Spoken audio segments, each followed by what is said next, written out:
গ্রামের দিকে যদি একটু জায়গা থাকে আর 7 থেকে 8 লাখ টাকা ইনভেস্ট করতে পারেন তাহলে আজকের ব্যবসাটা আপনার জন্য। শুরুতেই আরো একটা গুড নিউজ দিই, এই ব্যবসা করলে সরকার 25 লাখ টাকা পর্যন্ত লোন দেবে এবং 35% টাকা ছাড় দেবে, মানে 8,75,000 টাকা আর আপনাদের শোধ দিতে হবে না, বাকি টাকাটা শোধ দিতে হবে। এতক্ষণে ভিডিওর ক্লিপস দেখে আপনারা বুঝেই গেছেন ফ্লাইঅ্যাশ ব্রিক্স বা ছায়ের তৈরি ইটের কথা বলছি। উড়িষ্যার কেওনঝড় জেলার শ্রী ইঞ্জিনিয়ারিং কোম্পানির ফ্লাইঅ্যাশ ব্রিক্স মেশিন মাত্র 7 থেকে 8 লাখ টাকা দিয়ে শুরু। নানান ধরনের মেশিন আছে, যত দাম বাড়বে মেশিনের তত বেশি সংখ্যায় ইট একসাথে প্রোডাকশন করতে পারবেন। প্রথমে চলে আসি এই ব্যবসা করতে কি কি র মেটেরিয়ালস লাগে। যেহেতু ফ্লাইঅ্যাশ ব্রিক্স তাই ফ্লাইঅ্যাশ বা ছাই হলো এর প্রধান র মেটেরিয়ালস, এছাড়াও অল্প বালি, কলিচুন বা সিমেন্টও লাগে। ছাইয়ের কথা শুনলেই এবার আপনাদের মনে হবে যে কোথায় থেকে এত ছাই পাবেন। তো বন্ধুরা, আপনাদের সুবিধার্থে বলি, আপনারই আশেপাশে যদি কোনো পাওয়ার প্ল্যান্ট থাকে বা স্টিল প্ল্যান্ট থাকে, অর্থাৎ যেখানে তাপবিদ্যুৎ উৎপন্ন হয় বা স্টিল শোধন করা হয়, সেখান থেকে প্রচুর ছাই কিন্তু ওয়েস্ট হয় প্রতিদিন। এছাড়াও কিছু কিছু ছোট ছোট ম্যানুফ্যাকচারিং ইউনিট থেকেও ছাই বেরায়, যেরকম রাইস মিলের ছাই। আপনারা যে এলাকাতেই থাকেন না কেন আশেপাশে কিন্তু প্রচুর রাইস মিল পেয়ে যাবেন। সব থেকে মজার ব্যাপার হচ্ছে, যদি কোনো গভর্নমেন্ট প্ল্যান্ট থেকে আপনারা ছাই পেয়ে যান তাহলে কিন্তু আপনাদের 1 পয়সাও দিতে হবে না এই র মেটেরিয়ালস কেনার জন্য। উল্টে গভর্নমেন্ট কিন্তু প্ল্যান্ট থেকে 80 কিলোমিটারের মধ্যে যদি আপনার প্রোডাকশন ইউনিট বা আপনার কারখানা হয় তাহলে কিন্তু সম্পূর্ণ বিনামূল্যে গাড়িতে করে সেই ছাইগুলো আপনার ইউনিটে পৌঁছে দেবে। এছাড়াও নদীর সাদা বালি, কলিচুন বা সিমেন্ট এগুলো তো যে কোনো জায়গা থেকেই আপনারা পেয়ে যাবেন। নেক্সট হচ্ছে কতটা জায়গার প্রয়োজন এই ব্যবসায়। দেখুন, এই জায়গা ব্যাপারটা ডিপেন্ড করছে আপনি কি ধরনের মেশিন নিয়ে কাজ শুরু করছেন। একসাথে 3টে ইট বেরোচ্ছে এরকম মেশিন নিচ্ছেন, নাকি একসাথে 12টা বা 15টা ইট বেরোচ্ছে এরকম মেশিন নিচ্ছেন, এইগুলোর উপর ডিপেন্ড করেই আপনার কিন্তু মেশিনটা বড় বা ছোট হয়। তবে মেইন জায়গা লাগে কোথায় জানেন তো, র মেটেরিয়ালস গুলো রাখার জন্য। কারণ ছাই আপনাদেরকে একসাথে কয়েক গাড়ি মাল তুলতে হবে, বালি লাগবে, সিমেন্ট লাগবে, যদি কেউ কলিচুন ইউজ করেন কলিচুন লাগবে। র মেটেরিয়ালস এই মেইন জায়গাটা খেয়ে নেয়। তারপর হচ্ছে আপনাদেরকে রেডি মেটেরিয়ালস, মানে ইট তৈরি হয়ে যাওয়ার পর সেই ইটগুলো শুকাতে হয়, শুকানোর জন্য একটা বড় জায়গা লাগে। পারফেক্ট ইট হতে 24 থেকে 25 দিন শুকাতে হয়, সেই জন্য 24-25 দিনের যে প্রোডাকশনটা আপনার মেশিন থেকে তৈরি হবে সেই প্রোডাকশনটা একসাথে রেখে দেওয়ার মতন জায়গাও কিন্তু আপনার লাগবে। তবে আর একটা মেইন জিনিস আপনাকে মাথায় রাখতে হবে, বড় গাড়ি যেন আপনার ইউনিটে ডিরেক্ট পৌঁছে যেতে পারে, না হলে কিন্তু আপনার প্রোডাকশন কস্ট অনেক বেড়ে যাবে। এবার একদম ডিরেক্ট শ্রী ইঞ্জিনিয়ারিং কোম্পানির প্রোডাকশন ইউনিটে চলে যাব, যেখানে দেখে নেব কি কি মেশিন তৈরি হচ্ছে, কিভাবে তৈরি হচ্ছে।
তো বন্ধুরা, এতক্ষণ আপনারা শ্রী ইঞ্জিনিয়ারিং কোম্পানির প্রোডাকশন ইউনিটে দেখলেন কিভাবে মেশিনগুলো তৈরি হচ্ছে, মেশিনের কি কি ভ্যারাইটি আছে। এবার আমরা চলে যাব যে সেই মেশিনগুলোর সাহায্যে কিভাবে ইট তৈরি হচ্ছে, একদম হাতে কলমে দেখে নেব কি প্রসেসে, কতগুলো লেবারের সাহায্যে কি কি ভাবে ইটগুলো তৈরি হচ্ছে। নমস্কার, আমরা এলাম আরেকটি ওয়ার্কশপ পরিদর্শনে। এটা শ্রী ইঞ্জিনিয়ারিংয়ের দেওয়া মেশিন, এটা 15 ব্রিক্সের মেশিন। তো আমরা কথা বলবো এই মেশিনটার যিনি অপারেট করছেন, এখানকার অপারেটর ভাই, আপনার নামটা কোন? পিন্টু মাহান্ত উনি এখানকার অপারেটর। তো উনি আজ সকাল থেকে চালিয়েছিলেন, তো এখন কারেন্ট নেই, ডিজিতে চলছিল ওনাদের। এই ডিজি আছে, এই ডিজিতে ওনাদের এতক্ষণ সকাল থেকে চলছিল। সকাল থেকে আপনার লেবার কেতে আছি 20 জন এখানে লেবার কাজ করে। সকাল কেতে আপনার প্রোডাকশন এলা 10,000 না, সকাল থেকে 10,000 প্রোডাকশন কমপ্লিট হয়ে গেছে। তা কেতে ঘন্টা টাইম? 4 ঘন্টা টাইম হেলানি, 4 ঘন্টায় 10,000। তার মানে যা বোঝা যাচ্ছে প্রতি ঘন্টাতে ওনার 2,500 প্রোডাকশন হয়েছে। প্রতি ঘন্টাতে 15 ব্রিক্স, প্রতি ঘন্টাতে 2,500 প্রোডাকশন। এটা প্রমাণিত সত্য, এটা ওনার কাছ থেকেই বোঝা গেল। কি নাম? पिंटू ना। अच्छा, আপনারা इसमें क्या क्या डाल देते हैं? ये चून बालू, हाँ, आस, चून बालू आस। आस मतलब फ्लाइस और जिप्सम। और जिप्सम बालूटा कत दौछ? 4टा। और फ्लाइसटा 6टा। चून 2टा। जिप्सम करे, जिप्सम एक करे, জিপসাম একটি করে। হ্যাঁ হ্যাঁ, হিসাবটা যেটা বোঝা গেল যে উনি 6 ভাগ, ওনার যে এগুলো আছে, ওই ধামাগুলো আছে, 6 ধামা উনি, আমি দেখিয়ে দিচ্ছি ওনাদের যে এইখানে ধামা আছে, ওনাদের যে এই ধামা আছে, উনি যেটা বললেন এই ধামাতে 6 ধামা ছাই অ্যাশ, 6টা ধামা অ্যাশ এবং 4 ধামা বালি, 4 ধামা বালি, 2 ধামা চুন অর্থাৎ কলি চুন, যে চুনটা অলরেডি 48 ঘন্টা ভিজিয়ে রাখা হয়েছে, সেই কলি চুন, প্লাস জিপসাম 1 ধামা। সেটা এই ধামা না, ছোট ধামা, সেটা দেখতে পাচ্ছেন ওখানে আরেকটা ধামা আছে, আমি দেখাচ্ছি, চলে আসুন।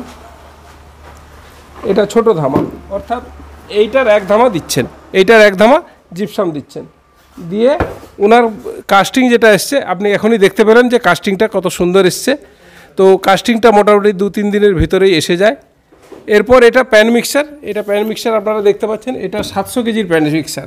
এই 700 কেজির প্যান মিক্সার থেকে এটা মালটা কনভেয়ার বেল্ট হয়ে, এটা কনভেয়ার বেল্ট হয়ে থ্রু উপর দিকে চলে যায়, ওইদিকে কনভেয়ার বেল্ট হয়ে চলে যায়, গিয়ে ওখান থেকে প্রোডাকশানটা তৈরি হয়।